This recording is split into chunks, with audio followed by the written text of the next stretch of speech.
Hey, Tam, Tim, Tammy, Tamarunu, Tamaroni, Toblerone, Tam. Where are we going, Tam? Today we are going Tam. to visit Sheree Marris. And who's Sheree Marris when she's at home? She is an author, a marine biologist, sea scientist, and she's a bit of a mermaid. Okay, what's she doing? Why are we going to meet her? Well, Sheree wants us all to understand the connection between how we're living in our homes and the impact that that's having on our oceans. And Tam, what does she say we need to do? She's massive on reducing our rubbish, reducing the waste, reducing the consumption, reducing the packaging, and to get our rubbish right. So she's big on all the separation, soft plastics, batteries and e-waste, landfill, which is the stuff that we can't reuse, food waste, all of our food scraps from the bin, from the landfill, and of course our recyclables, which when done right, are valuable resources that can be reused. Oh, I tell you what, I can't wait to hear it from the mouths of Tam. Do you got time to take me? Let's hear. I don't know what I'm singing. A tam along, it's a tambourine and a tambaroo. Ooh, it's a tambourine. When you look at me. Are you rolling? Marris. Sheree Marris, take one.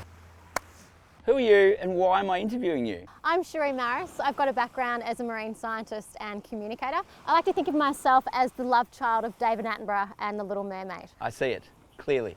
Thanks. Do you think I look like her? Oh. Where are we? What are we doing here and why are we doing it? We're on the Mornington Peninsula in the beautiful Blairgowrie, which is my blue backyard. And we're here because I want to show people how amazing our marine environment is, but also to make people aware that what we actually do on land impacts this incredible environment, which is really pivotal to our health. Sheree, what opened your eyes to the climate emergency? All around me, I was seeing fires and floods, cyclones, really erratic weather patterns, but it wasn't just on the land. I was also seeing it in my happy place, which is in the oceans. I was seeing coral reefs that were being bleached beyond belief. I'm seeing animals that were once found in the tropics, now finding their way into cooler waters. I was seeing, pollution that I'd never seen before in our marine environment. So I was just seeing changes all around that I know from my experience that wasn't natural, it wasn't a part of the natural system. Can you give me Climate Change 101? Climate Change 101, from my perspective, is we want stuff, we need stuff, we buy stuff. To get that stuff, we actually need energy. And that comes in the form of fossil fuels, oil, gas, coal, those types of things. Using that creates these greenhouse gases, which then warm our planet, increase temperatures. Increasing temperatures has a massive impact. So it melts icebergs, it changes the way that the water currents flow. It's just, it's massive and it's incredible and we're actually seeing it. Why on earth would you want to save the planet? Because I kind of like my life. I love exploring and, seeing how amazing our marine environment is. And we actually don't have a backup plan. We don't have a planet B that we can go to.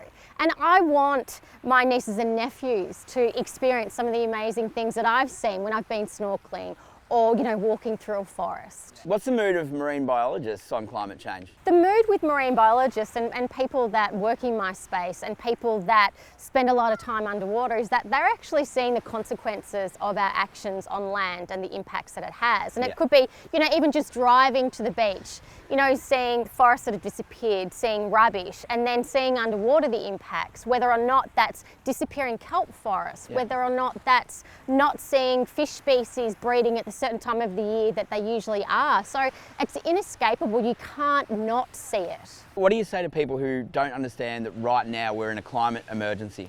Healthy people need healthy oceans. Over 50% of the oxygen that we breathe comes from the ocean. The oceans regulate our climate. Do you like eating food? And do you value your health that way? All the rubbish and what we do on land ends up in the marine environment. We're then eating the fish that consumes that, and that's poisoning our body.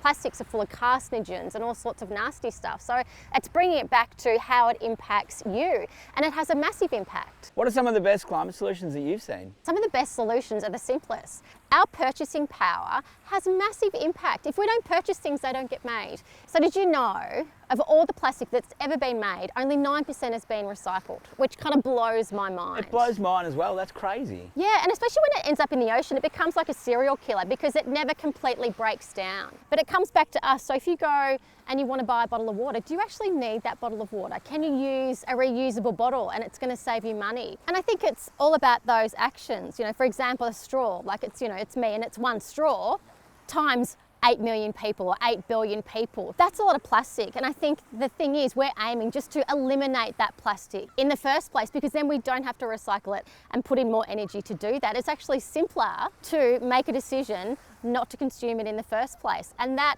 is a simple and incredibly powerful act that we can all do. Sheree, what's the one thing that I can do to make a difference? We want to go zero waste. All right. Right? That's the goal. But with the waste that we do create, we want to get our rubbish right. Yep. And it's really simple. It's about putting your soft plastics together. It's about putting your recyclables together. Yep. Putting your green waste and your organics together. And then putting your landfill together and making sure that that landfill bin is really, really tiny, as small as possible. Job done. Sounds like something I can do. I believe in you. Thanks, Sheree. Pleasure. All right, Sheree, bonus round.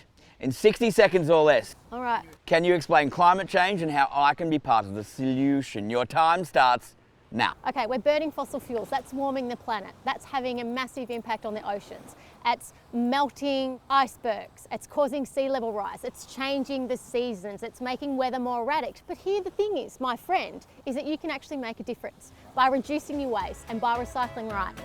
Boom. You know what? I think she did it in 45.